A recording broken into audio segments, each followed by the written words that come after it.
Today, we will explore a case that unfolded in Minnesota. In 2013, Kyra Steger, a 30-year-old, worked as a store clerk at a clothing store situated in the Mall of America. She was dedicated to her job and never missed a shift. Concern arose when, on February 23, 2013, she failed to show up for work. Her colleagues became anxious and attempted to reach out to Kyra, but she did not respond to their calls or text messages. Consequently, the police were notified, initiating an investigation into her disappearance. Kyra K. Steger was born on November 19, 1982, in Des Plaines, Illinois. She was the beloved daughter of Marcy and J. Steger, who fondly described her as a vibrant, devoted, and sweet daughter. Kyra was employed at the Mall of America, contributing her efforts to 2 stores, Wet Seal and, most recently, Delia's. Her coworkers were not just colleagues but also close friends, and Kyra considered them an integral part of her extended family.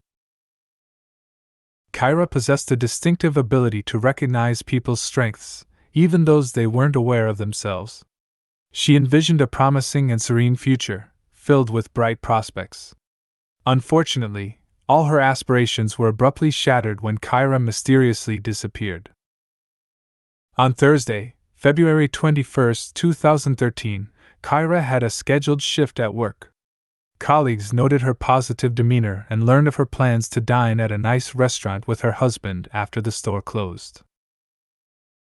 Kyra and Jeffrey Trevino became acquainted 3 years prior, sparking an immediate connection that evolved into a romantic relationship, culminating in marriage. Generally, Kyra and Jeffrey appeared to be a content and stable couple. There might have been occasional disagreements between them, but they managed to keep it within their private sphere. Neither relatives, friends, nor coworkers were privy to their differences. However, at least 2 days later, on Saturday, February 23, when Kyra did not show up for work, her coworkers grew concerned. This behavior was not typical of her, as she was known for her punctuality, being strict with herself and others, never tolerating tardiness, and consistently adhering to her schedule. Unable to reach Kyra, her coworkers contacted Jeffrey, but he was unaware of his wife's whereabouts. According to Jeffrey, Kyra had left the house the previous morning and had not returned since. He wasn't overly concerned because Kyra had a tendency to occasionally vanish for a day or 2, staying the night at a friend's house or going to a relative's place without prior notice. The one factor that might have raised some concern was the heavy snowfall on that particular day. Jeffrey proposed the possibility that something might have happened to Kyra on her way, speculating that her car could have gotten stuck, and her cell phone battery might have run out of power on the same day. With no updates from his wife, Jeffrey took the initiative to file a missing persons report and reached out to Kyra's family. Her family members were shocked by the sudden and mysterious disappearance of their loved one, causing profound distress. Upon receiving the missing persons report for Kyra Steger, detectives promptly initiated their investigation, adhering to common procedures in such cases. The inquiry commenced with questioning the spouse and conducting searches in the immediate vicinity. Detectives proceeded to Jeffrey's residence as part of their investigation. Jeffrey shared with them that on Thursday, he and Kyra had planned to spend some quality time together. They had dinner, engaged in conversation, played bowling, and eventually left the mall. According to Jeffrey's account, he and Kyra headed straight home as Kyra intended to watch a movie.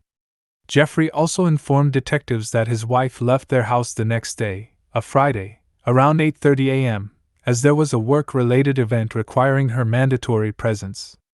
He observed that she conducted herself as usual, and nothing seemed out of the ordinary.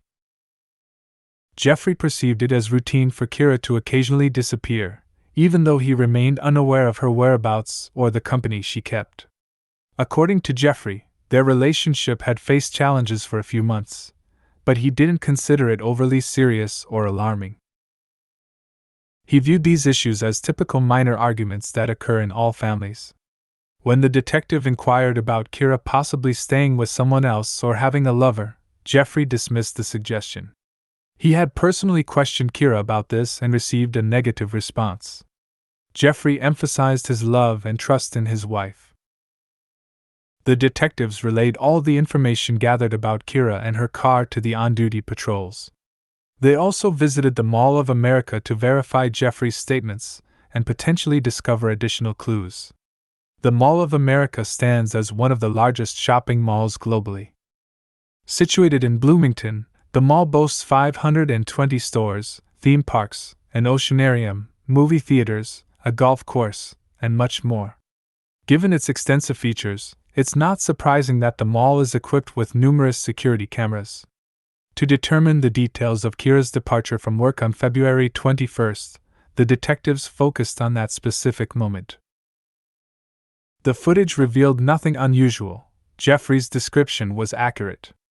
They met after work, spent some time at the mall, proceeded to the parking lot, and drove away without any apparent arguments. The evening seemed to unfold smoothly. The anxiety of waiting without any information intensified with each passing day. The concern for Kyra's well-being escalated, and her family, weary of the prolonged silence, journeyed to Bloomington to contribute to the investigation. They printed flyers featuring her pictures, displayed them on poles, and distributed them to people on the streets. Their aim was to draw maximum attention to the ongoing search for Kyra. Recognizing that they couldn't remain idle, her family engaged in proactive efforts to locate Kyra while distributing leaflets. Simultaneously, investigators pressed on with their inquiry. During interviews with the neighbors, law enforcement observed a surveillance camera on a nearby house. The camera, with its rotational capability, captured footage of Kyra and Jeffrey's residence. The investigators sought cooperation from the homeowner to obtain a copy of the camera footage, hoping it would yield valuable clues. Subsequently, the investigators received records from a cell phone company, offering a fresh lead. Based on Kyra's phone records, it was revealed that, in addition to her relationship with Jeffrey, she was involved with another man named Ryan Wendt, who happened to be the manager in the same store chain where she worked. Their relationship was described as intense and prolonged, involving frequent correspondence. At the time of the ongoing search for Kyra, it was determined that Ryan Wendt was out of state, traveling in his car towards Colorado.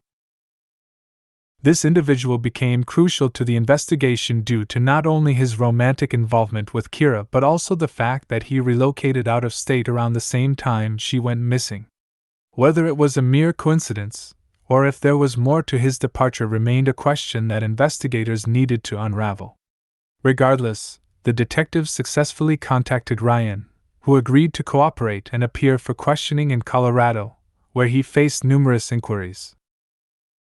He confirmed that he last communicated with Kyra while driving through South Dakota, exchanging texts with her. Detectives, upon reviewing the timing of these messages, discovered that Kyra had been in contact with her new lover during a dinner with her husband, Jeffrey. The correspondence made it evident that Kyra was growing more distant from Jeffrey. To investigate further, the detectives scrutinized Ryan's phone records to establish his location in relation to cell towers and examined his credit card statements. It seemed he was genuinely out of state that particular evening, providing an alibi and eliminating him as a suspect. The timestamps of the messages disclosed that Kyra continued texting Ryan even upon arriving home with her husband. However, their communication ceased after 11:44 p.m., and since then, Kyra's phone had been inactive. Meanwhile, another team of investigators prepared to scrutinize the video footage from the surveillance camera installed on Kyra's neighbor's residence. This camera captured a significant portion of the street, sweeping left and right. However, it rotated too quickly, making observation challenging. If investigators spotted something suspicious, the camera would rotate to the other side in an instant. Jeffrey and Kyra's house were visible for only a brief moment as the cameras shifted to the right. Jeffrey maintained that after dinner and bowling, he and Kyra went home, watched a movie, and retired to bed. However, upon reviewing the video footage, investigators noted that around 2 a.m., Kyra's car reversed into the yard. Due to the low quality of the footage and the constant motion of the camera, it was challenging to discern precisely what was happening. Nevertheless, the cars soon moved away from their house. Jeffrey explained the nighttime drive, stating that Kyra had asked him to fill her car with gas before her morning commute. Consequently, he went to the gas station. Surprisingly, his story was corroborated, as he was indeed seen at the gas station around 3:30 in the morning. However, the detectives discovered that after leaving the gas station, Jeffrey didn't return home. Instead, he inexplicably headed towards the highway, leaving his destination unclear. The neighbor's camera did not capture his return, but it could have been a coincidence as it was constantly rotating. Theoretically, Jeffrey might have returned home later in the day when the camera was facing the other direction. Upon further examination of the footage, investigators noted that Kyra's Chevrolet drove away at 9:21 a.m. Unfortunately, there was no way to identify who was at the wheel. A missing person report was lodged with the police on Saturday, February 23rd, and the police department received a call on Monday, February 25th, reporting the discovery of a suspicious vehicle near the shopping center where Kyra was employed. In that vicinity, there are 2 multi-story parking lots. Observant security guards noticed a particular car had been parked there for several days, prompting them to request a tow truck. The tow truck driver inspected the vehicle before towing it and noticed suspicious red smudges on the trunk lid, leading to a call to the police. That vehicle turned out to be Kyra's white Chevy. There wasn't a significant amount of blood, just a few small stains, but their presence was concerning. Kyra's purse, recovered from her abandoned car, contained divorce court forms that seemed to have been downloaded from the internet. Moreover, a small dark item in the snow behind the car caught the investigators' attention upon closer inspection. It turned out to be a rolled-up trunk mat with dark-colored stains on the reverse side. DNA testing confirmed that the stains were from Kyra's blood. With a heavy heart, the investigators began to realize that Kyra was most likely no longer alive. This devastating discovery sent shockwaves through Kyra's family and friends. Their last glimmer of hope to see Kyra again was extinguished. In the midst of their grief, countless questions haunted their minds. How did she meet her end? Did she endure suffering, and who harbored enough resentment to take her life? The absence of Kyra's body intensified their pain, making it even more challenging to cope with the tragedy. The detectives now prioritized identifying the individual who abandoned the vehicle in the parking lot. The vehicle left the residence at 9:21 a.m., and roughly 20 minutes later, it was captured by the mall's cameras. In the parking lot where the car was found, there were no cameras, but one was directed at the path leading to the car. Positioned near where Kyra's car was parked, this camera recorded a few minutes after the white Chevrolet entered the parking lot. A figure with a hood covering their head appeared in the footage. The cold weather didn't raise suspicions about the man in the hoodie, but the detectives were keen to trace his movements. The hooded figure crossed the street, reaching a taxi stand where he briefly conversed with the driver before getting into the car and driving away. Law enforcement identified the cab company based on the timing of the interaction between the hooded man and the driver. With ease, the police identified the license plate number of that specific vehicle. All the taxis were equipped with GPS tracking devices, and the data revealed that the hooded man concluded his trip a block away from Kyra and Jeffrey's house, exiting the vehicle after paying in cash. As the cab left the neighborhood, it appeared in the same camera frame that had partially captured Kyra and Jeffrey's home. 2 minutes later, a hooded figure entered the frame. The low resolution of the footage made facial features hard to discern, but the distinctive white logo on his hoodie stood out. As the investigators continued to watch the footage, they observed the hooded man entering the house where Kyra and Jeffrey lived. Given Kyra's absence, it strongly suggested that the hooded man was Jeffrey. With a search warrant obtained, law enforcement officers proceeded to the house. Initially appearing as an ordinary and unremarkable residence, a closer examination by criminalists revealed dark red stains in the bedroom shared by the spouses. There were several stains on the wall beside the bed and around 100 on the mattress, indicating recent rearrangement and cleaning in the bedroom. When the forensics team applied luminol, the floor carpet illuminated with numerous bloodstains that were invisible to the naked eye. These bloodstains originated in the bedroom and extended to the other side of the house. Forensic analysis confirmed that it was Kyra's blood, further reinforcing the belief among investigators that she was no longer alive. In addition to searching the house, the police examined Jeffrey's car, which showed no signs of blood or evidence of a struggle. However, they still uncovered something of interest. A gas station receipt was discovered in Jeffrey's car, timestamped an hour and 40 minutes before Kyra's car was left in the mall parking lot. The receipt indicated that the purchase was made using Jeffrey's card. Detectives visited the gas station to examine the security footage, which depicted Jeffrey refueling his car and subsequently entering the station to withdraw cash from an ATM. This footage revealed Jeffrey's face and displayed a logo on his jacket's chest area similar to the one seen on the man from the earlier footage. Based on this recording and the cumulative evidence found in the house, 39-year-old Jeffrey Trevino was placed under arrest. Jeffrey Trevino, now the prime and only suspect, was brought to the station for questioning. Upon reaching his attorney, he was advised to exercise his right to remain silent. The police had amassed sufficient evidence to charge him, but the most compelling proof of his guilt would be the discovery of Kyra's body. With little doubt that Kyra was deceased, the police, along with her family and volunteers, spent months searching for her. In late March, as the snowdrift started to clear, volunteers discovered a peculiar bag by the roadside at Keller Lake, a few miles from the Trevino house, and promptly alerted the police.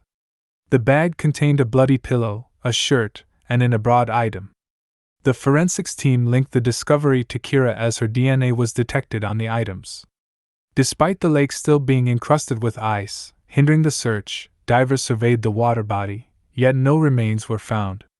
The area around the lake was searched multiple times using search dogs trained to find bodies, but these efforts proved fruitless. 2.5 months after Kyra's disappearance, on May 8, 2013, the St. Paul Police Department received a disturbing call. A male caller informed the operator that he had seen what appeared to be a dead body in the Mississippi River. What law enforcement recovered from the water indeed proved to be a body. The body lacked clothes, and dental records confirmed it to be Kyra Steger. She had suffered severe blunt force trauma to her forehead and a fractured index finger on her left hand.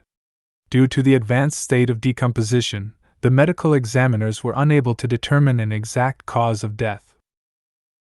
With this new evidence, investigators endeavored to reconstruct the timeline of events leading to Kyra's demise and the subsequent occurrences. They speculated that upon Kyra and Jeffrey's return home, he became aware or witnessed her texting someone else.